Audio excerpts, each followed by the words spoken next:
Yolanda patrocina este espacio. En su declaración, señor Rubiales. Le pregunté si puedo darte un besito y me dijo vale. Eso es lo que ocurrió. Que me estaba besando mi jefe y esto no debe de ocurrir. ¿Le dio su aprobación, su consentimiento? Totalmente seguro. No puede reaccionar en ningún momento. Me cogió la cabeza con fuerza, con una fusividad de yo no poder reaccionar. Es como dar un abrazo, como dar... Es que en ese momento es algo totalmente espontáneo.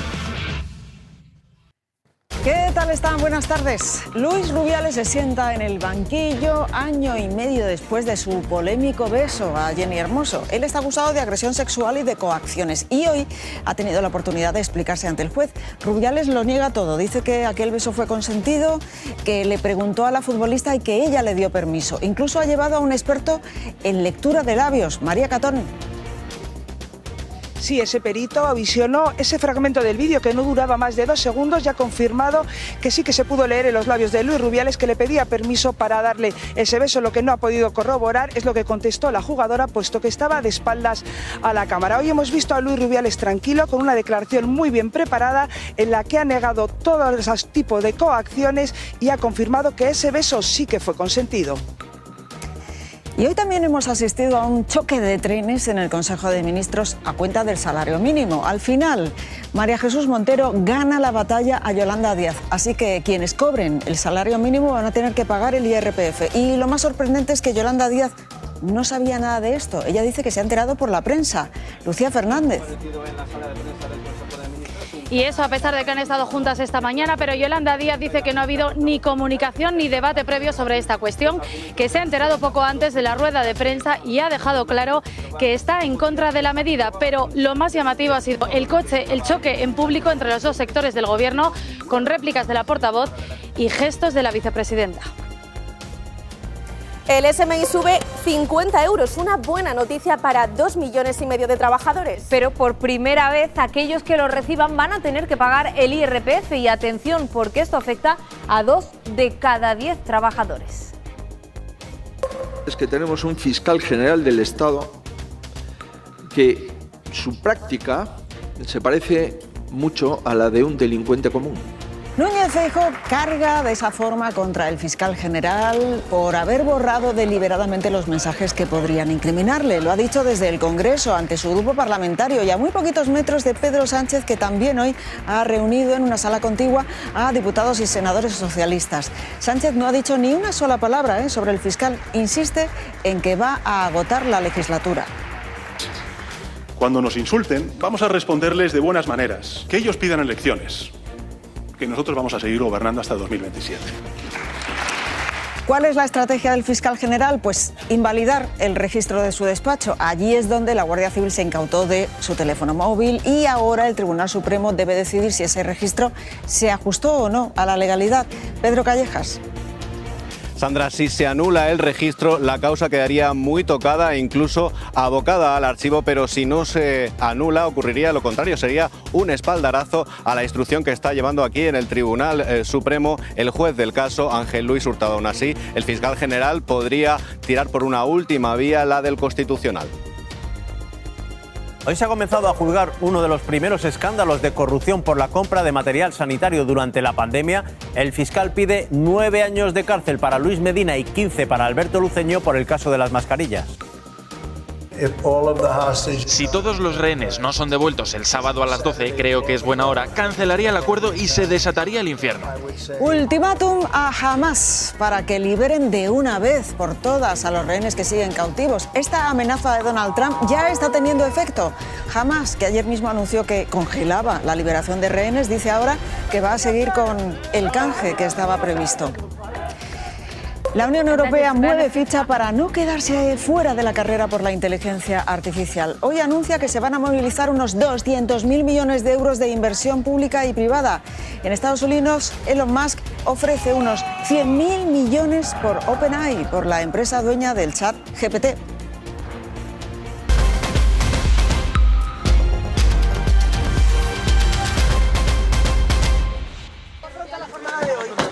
Llegó el día. Hoy hemos visto a Luis Rubiales sentado en el banquillo de los acusados ante el juez. Rubiales ha insistido en que pidió permiso a Jenny Hermoso para darle el famoso beso y que ella le dijo, vale. Le pregunté si puedo darte un besito y me dijo, vale. Eso es lo que ocurrió. Le dijo, besito o piquito. ¿Cuál de esas dos expresiones le dijo según su versión? En aquel momento no lo recordaba, pero es evidente que lo que dije es un besito. Bueno, ya han escuchado ustedes a Luis Rubiales, acusado de agresión sexual y de coacciones. Se enfrenta a 2 años y medio de cárcel. También estaban hoy citados otros 3 cargos de la Federación de Fútbol acusados de presionar a Jenny Hermoso. Rubiales ha llevado al juicio a un experto en lectura de labios para demostrar, María Catón, que aquel beso fue consentido. Sí, un experto de una asociación de sordomudos ya ha corroborado que Luis Rubiales le dijo a Jenny si le podía dar un beso, pero no ha podido confirmar lo que le contestó ella, puesto que estaba detrás de espaldas a la cámara. Hoy hemos visto a Luis Rubiales tranquilo, con la declaración muy preparada, ha insistido en que no coaccionó en ningún momento a la jugadora y que no pidió a ninguno de los otros 3 acusados que hablaran con ella para restar importancia a ese beso. También ha declarado ante el juez que no la vio llorar en ningún momento y que ese beso se trataba de un beso de amigo y no para satisfacer ningún tipo de deseo sexual. A Luis Rubiales se le juzga por agresión sexual y el centro es, por tanto, el consentimiento. ¿Está seguro de que le dio su aprobación, su consentimiento? Totalmente seguro. Asegura que preguntó a Jennifer si podía darle un beso. Le dijo, besito o piquito. En aquel momento no lo recordaba, pero es evidente que lo que dije es un besito. Son palabras sinónimas. Tras analizar el vídeo del beso, este experto en lectura de labios propuesto por Rubiales asegura que sí pronunció la palabra besito. Te puedo dar un besito. El acusado asegura que Jennifer en un primer momento quitó importancia a lo ocurrido. Nunca, hasta que no pasaron unos días, cambió de versión. El juez ha pedido al acusado respuestas breves. Y todo lo que contesta, si nos da luego un mitin, de acuerdo, nos podemos tirar de aquí hasta el día del juicio final. En el juicio se ha oído una llamada de Hermoso exigiendo que cesaran las presiones a su familia. ¿Podéis avisar a la federación o a quien sea que dejen de tocar a mi familia y a mi gente? O paran o al final verás. Rubiales ha negado cualquier coacción.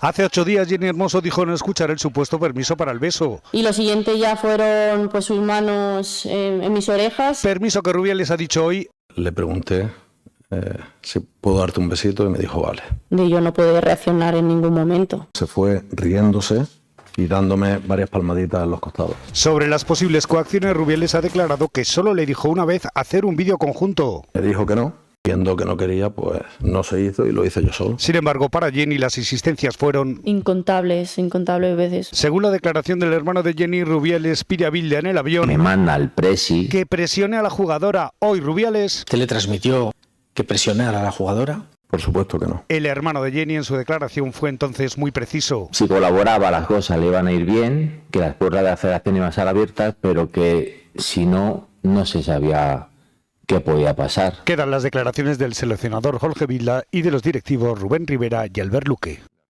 Vamos con otra imagen futbolística polémica, la del tocamiento de una jugadora del Barça a otra jugadora del Español. Este es el controvertido momento. Después de un forcejeo, Mapi León toca con la mano los genitales de Daniela Caracas.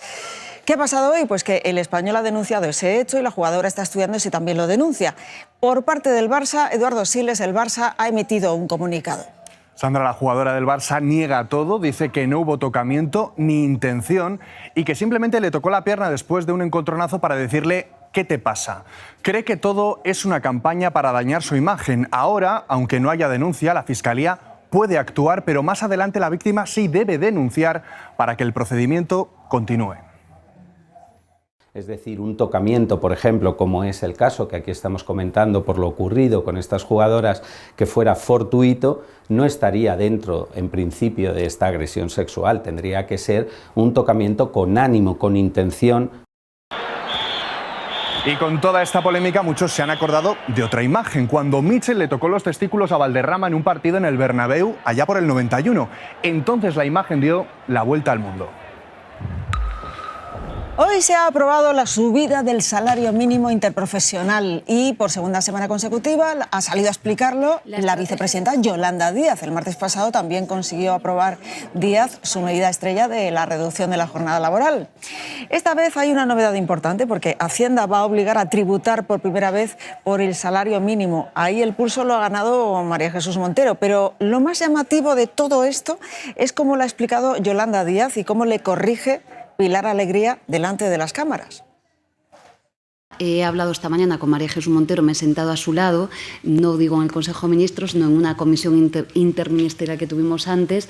También estaba el ministro Agustín Duy y conversamos todos los días, pero digo la verdad, nos hemos enterado por la prensa y por ustedes. En fin, es lo único que le puedo decir. Me refiero a los hechos. Eso no es así, dice Pilar Alegría, contradice a Díaz, que está explicando ahí a los periodistas que no se había debatido sobre el asunto y que ella se había enterado por la prensa. Lucía Fernández, hoy ha quedado todavía más que patente esa bronca interna que hay entre PSOE y Sumar. Ya veníamos días atrás viendo esas diferencias entre Trabajo y Hacienda, pero hoy ha sido muy evidente en la sala de prensa del Consejo de Ministros, no solo por lo que hemos escuchado de la vicepresidenta Yolanda Díaz, que dice que no ha habido ni comunicación ni debate previo sobre esta cuestión, o por la medida que luego ha defendido, sino por cómo ha sido esa rueda de prensa. Ha habido momentos muy llamativos, muy incómodos, por ejemplo, cuando la ministra portavoz, sin que nadie le preguntara, cogía el micro, intervenía para defender también la postura del PSOE, a lo que Yolanda Díaz respondía con gestos. Desde luego ha sido una rueda de prensa que deja una imagen insólita aquí en la Moncloa y que en cierto modo opaca la subida del salario mínimo. Acción, reacción. En vista de lo que ha pasado, Sumar ha anunciado que va a hacer todo lo posible en el Congreso de los Diputados, Raúl Marqueta, para evitar que quienes cobren el salario mínimo paguen el IRPF.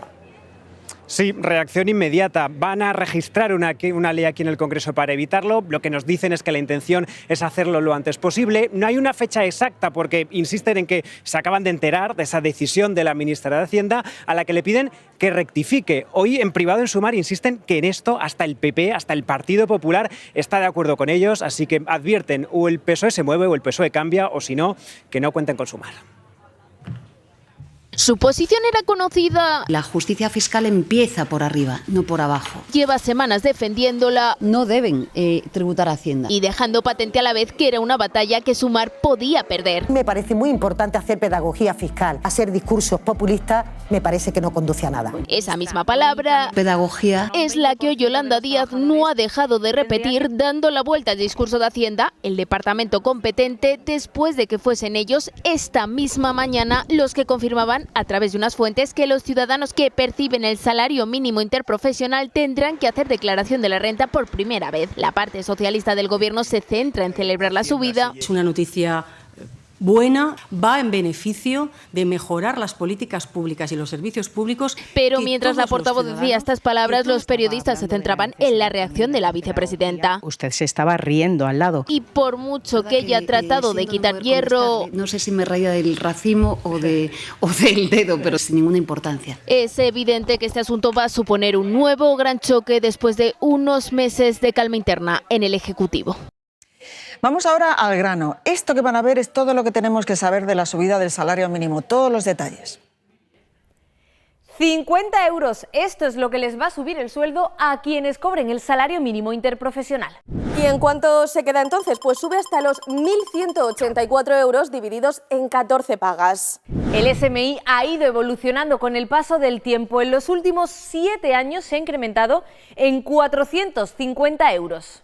Afectará a unos 2,5 millones de trabajadores de todos los sectores y tanto se tienen jornada completa como parcial. Hasta ahora los que lo cobraban estaban exentos de pagar el IRPF, pero con esta subida al 20% por primera vez le va a tocar pagar. Por ejemplo, a un trabajador soltero y sin hijos le van a retener hasta 300 euros al año. Pero si tienes pareja y un hijo menor de 3 años, no pagas. Otra cosa importante, entra en vigor en cuanto se publique en el BOE. Y ojo que tiene carácter retroactivo, se aplicará desde el 1 de enero de 2025. Por cierto, hoy en el Congreso se ha retomado la actividad parlamentaria después de unas vacaciones bastante largas, de casi 2 meses.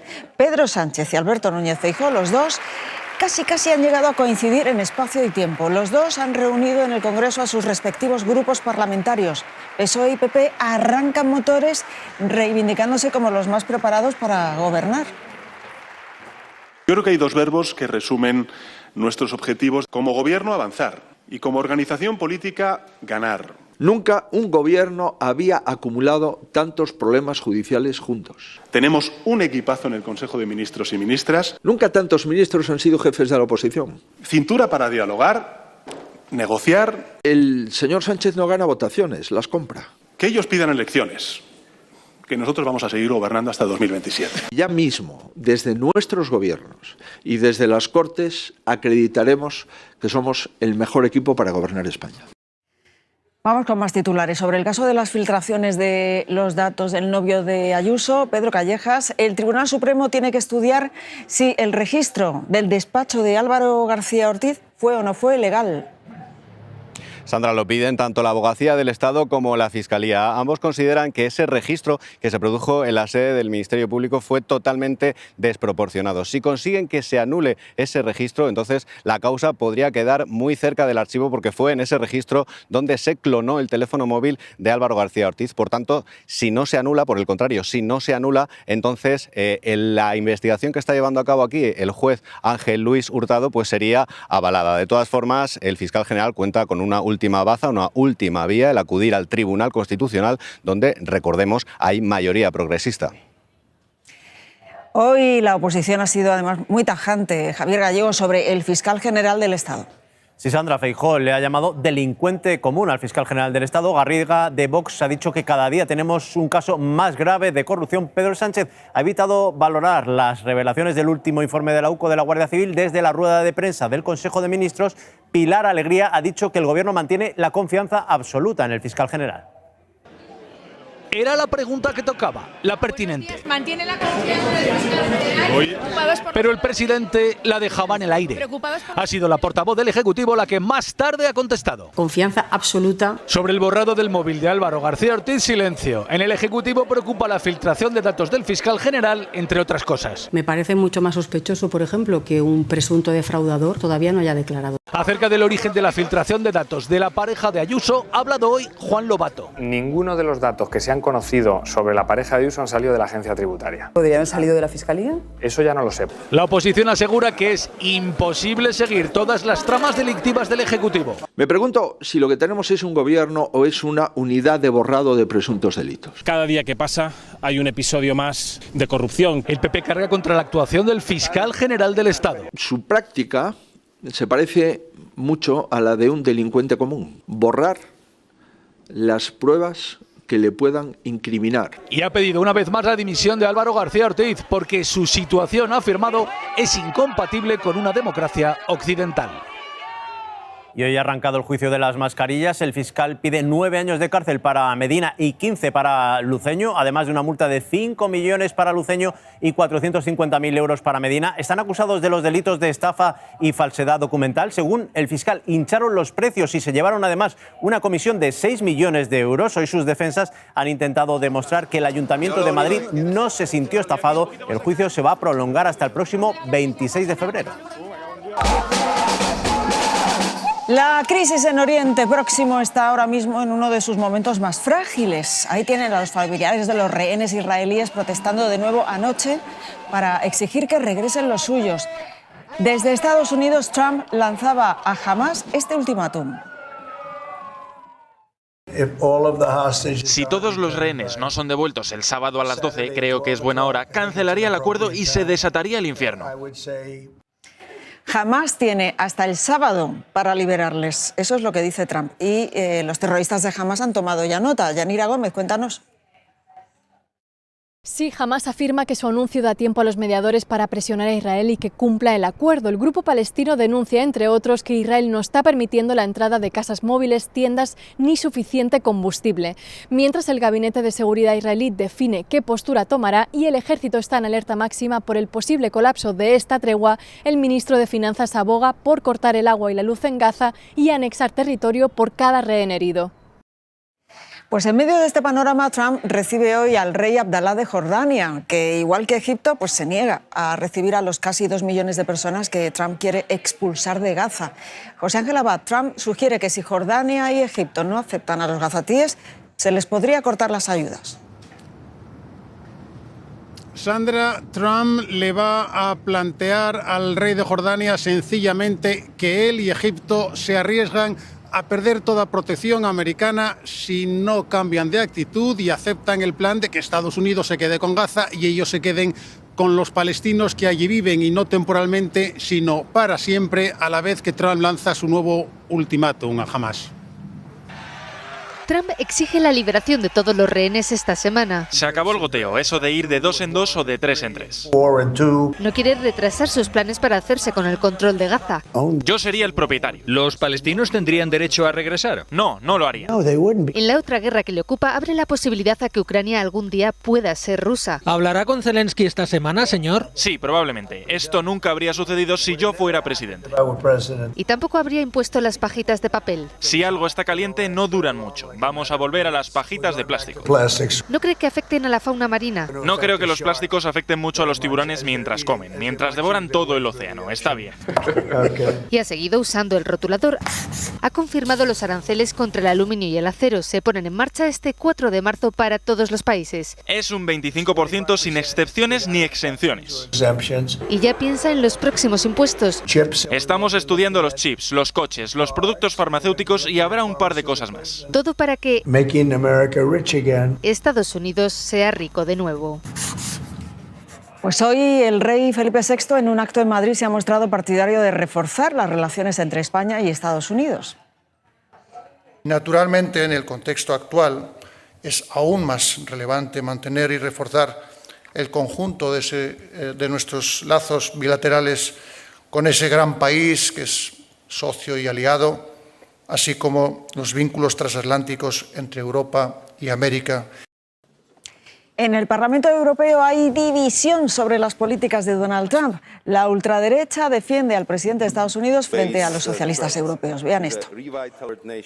Se arrodillarán ante Trump mientras pone en peligro millones de puestos de trabajo. Como Donald Trump impone aranceles, ustedes lo convierten en chivo expiatorio. A usted le gusta mucho todo lo que hace Trump, dando palmas con las orejas hacia esta guerra comercial. Hoy desde París, la presidenta de la Comisión Europea ha hecho un gran anuncio. La Unión Europea va a invertir 200.000 millones en inteligencia artificial. Álvaro del Río, cuéntanos más detalles. La presidenta de la Comisión ha dicho que la carrera no ha hecho más que empezar y está convencida de que el continente europeo puede ser líder en inteligencia artificial. Esos 200.000 millones de euros de inversión privada y pública servirán para crear gigafactorías, centros de datos. Von der Leyen ha defendido una inteligencia artificial abierta y segura frente al modelo de Estados Unidos. Su vicepresidente aquí ha criticado el exceso de regulación y tras su discurso se ha marchado de la cumbre. Gracias, Álvaro. La pelea por el control de la inteligencia artificial enfrenta también en Estados Unidos ahora mismo a dos antiguos amigos, que son Elon Musk y el dueño del ChatGPT, María José Zamora. Así es, Sandra, todo empezó con una cifra, esta que van a ver.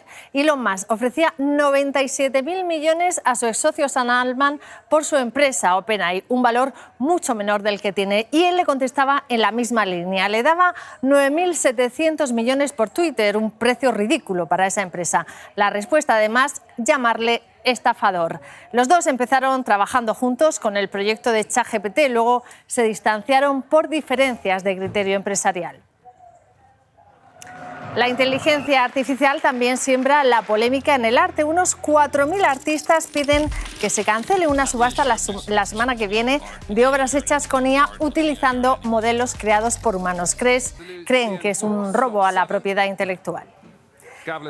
Y España pierde 10 puestos en el ranking de corrupción. Aquí lo vamos a ver. Está en el puesto 46 ahora. El primero es Dinamarca y el último, el más corrupto, Sudán del Sur. También bajan otros países europeos como Italia. Precisamente allí hoy se ha realizado una macrooperación contra la mafia. Más de 1.000 policías han detenido a 183 personas en Sicilia. Gracias, María José. Bueno, y tampoco salimos bien parados en la lista de los países con más menores adictos a las redes sociales. España es el primero de ellos, el país donde los niños y adolescentes dedican más tiempo, hasta 4 horas al día. Algunos reconocen que se meten en las aplicaciones cada cuarto de hora. Buscan entretenerse, pasar el rato en las redes sociales, descubriendo por ejemplo este vídeo de un pato bailando.